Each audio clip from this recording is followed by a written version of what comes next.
ఒక విద్యార్థి దశలో విద్యను అభ్యసించేది ఎక్కడ అంటే ఒక బడిలోనే.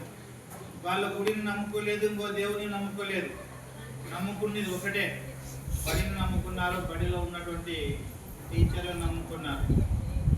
కాబట్టి ఈరోజు యావత్ భారతదేశం అంతా కూడా, నాకు తెలిసి భారతదేశం యొక్క మిగిలిన దేశాల్లో కూడా ఈయన యొక్క జయంతి జరుపుకుంటున్నారేమో చెప్పలేదు. అంత గొప్ప స్థాయికి ఎదిగినాడు ఆయన. ఎలా ఎదిగినాడు? ఒక్కసారి అంత స్థాయికి రావడానికి అతను తీసుకెళ్ళి మన పైన కూర్చోబెట్టినామా? అతను చేసే నిరంతరం సాధన, అలాంటి సాధన చేసి జీవి ఇంకోటి మనకు రోజు కనపడుతూ ఉంటుంది. ఏది కనపడుతూ ఉంటుంది మనకు? నిరంతరం కనపడేది కాళ్ళ కింద నలిగిపోతూ ఉంటుంది.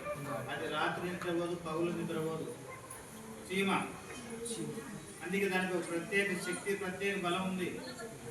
తనకంటే 52 రెట్లు బరువు